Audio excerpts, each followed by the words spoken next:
اور یہ چھوٹے چھوٹے جو بچے اسکول کے یہاں ہمارے پروگرام میں تشریف لائے اور پروگرام کو رونق بخشی، میں ان کو سلام پیش کرتا ہوں اور ان بچوں کا شکریہ ادا کرتا ہوں۔ اس کے بعد یہاں جو کیمپ کی انتظامیہ ہے، سرپرستی اعلیٰ مہاجرین اتحاد فورم حاجی عارف صاحب، اس کے بعد chairman refugees committee welfare committee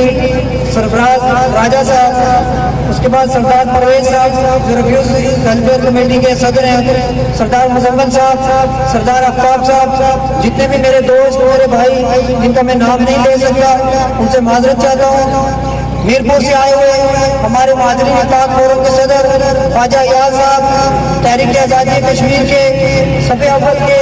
ہمارے آزادی پسند رہنما شبیر احمد چیچی صاحب، مرزا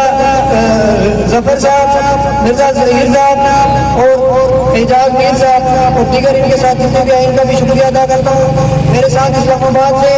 آئے ہوئے ہمارے مہمان جو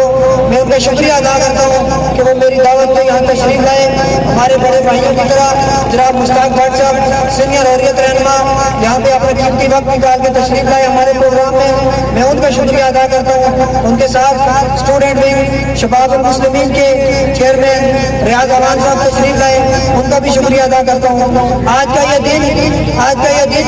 بھارت کے لیے یوم جمہوریہ ہے اور اس نام نہاد یوم جمہوریہ کو کشمیری قوم پچھلے 76 سالوں سے اپنے جوتے کی نوک پہ رکھ رہی ہے، جس کی وجہ صرف یہ ہے کہ بھارت نے نہ صرف ریاست جموں کشمیر پہ ناجائز قبضہ کیا بلکہ آئے روز ہمارے نوجوانوں کو ٹارچر کیا جاتا ہے، ہمارے نوجوانوں کی بینائی چھینی جاتی ہے، ہماری ماؤں بہنوں کی عصمت کی جاتی ہے، ہمارے بزرگوں کو جیلوں میں ڈالا جاتا ہے، ہمارے قائدین حریت کو جیلوں میں ڈالا گیا۔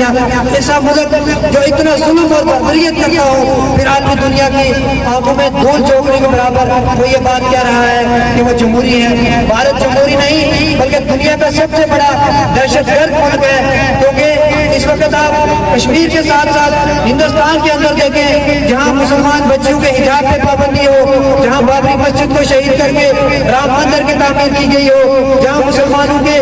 ذبح خانوں پہ پابندی ہو، جہاں مسلمانوں کی اذان پہ پابندی ہو، تو ایسا ملک اگر یہ کہے کہ وہ جمہوری ملک ہے تو یہ دنیا کو بے وقوف بنانے کے مترادف ہے۔ اور کر دی ابھی ہمارے ریسنٹلی جو ہمارے پنچ کے اندر سرن کوٹ کے اندر ہمارے 3 نوجوان بھارت کے جمہوریت کے جو چہرے کو پوری دنیا کے سامنے بے نقاب کر کے گئے اور اپنی جان دے کے گئے، شبیر احمد، سفیر احمد اور شوکت احمد، جنہیں وہاں تشدد کا نشانہ بنایا گیا اور اس کے بعد ان کے زخموں پہ نمک اور مرچ چھڑکا گیا۔ میں اقوام متحدہ اور عالمی انصاف کے علمبرداروں اور ٹھیکیداروں سے یہ سوال کرتا ہوں کہ یورپ کے اندر ایک کتا بھی مر جائے تو آپ کو اس میں جو رولز ہیں انسانی حقوق ہیں وہ یاد آ جاتے ہیں، جانوروں کے بھی حقوق آپ کو یورپ کے اندر نظر آ جاتے ہیں، مگر مقبوضہ کشمیر کے اندر جس طرح سے یہ ہمارے پونچھ کے اندر خاص ہمارے نوجوانوں کے زخموں پہ مرچ اور نمک چھڑکا گیا، ایسی دہشت گردی ہم نے آج تک پوری دنیا میں نہیں دیکھی۔ اور ہم اس نریندر مودی اس دہشت گرد کو یہ پیغام دینا چاہتے ہیں کہ آپ نے 10 لاکھ فوج لگا کے بھی مقبوضہ کشمیر کے اندر دیکھ لیا، آپ نے 370 35 ختم کر کے بھی دیکھ لیا، آپ سری نگر کا نام دہلی رکھ کے بھی دیکھ لو، آپ جموں کا نام بمبئی رکھ کے بھی دیکھ لو، مگر انشاءاللہ وہ وقت آئے گا جب یہ کاغذ کے ٹکڑے یہ ردی کی ٹوکری میں آپ پھینک دیں گے اور انشاءاللہ تمہیں ریاست جموں کشمیر سے آؤٹ کریں گے اور ریاست جموں کشمیر تمہارا قبرستان بنے گی، اس 10 لاکھ فوجی کا قبرستان بنے گی۔ انشاءاللہ تمہیں ہم بنیاد کے اس ٹنل سے اس پار کر کے امرتسر پہنچا کے انشاءاللہ دم دیں گے، کیونکہ کشمیری قوم نے پچھلے 76 سالوں سے جتنی قربانیاں دی ہیں دنیا میں کسی تحریک میں اتنی قربانیاں نہیں دی گئی۔ جموں کے اندر ایک دن میں 3.5 لاکھ لوگوں کو شہید کیا گیا، یہ میں نہیں کہہ رہا، یہ اس وقت کا برطانیہ کا اخبار کہہ رہا ہے، تعداد اس سے کئی گنا زیادہ ہے۔ اس وقت کی ہماری عورتیں ہماری نوجوان بچیاں جو اس وقت اغوا کی گئی تھی، جن کی شادیاں سکھوں کے ساتھ اور ہندو کے ساتھ ہوئی، وہ آج بھی ان کے گھروں میں اپنی زندگی اپنی جوانیاں گزار گئی اور ان کے گھروں میں انہوں نے بچے پیدا کیے۔ میں آج یہ سوال کرتا ہوں اور اس کے بعد 1990 سے لے کے آج تک ہمارے نوجوانوں نے جو قربانیاں دی 1 لاکھ سے زیادہ ہمارے نوجوان شہید ہوئے، ہزاروں کی تعداد میں ہماری مائیں اور بہنیں وہاں پہ بیوہ ہو گئی، ہزاروں کی تعداد میں ہمارے بچوں کی بینائی چھین لی گئی، ہزاروں کی تعداد میں ہمارے کارکنان کو بند کر دیا گیا،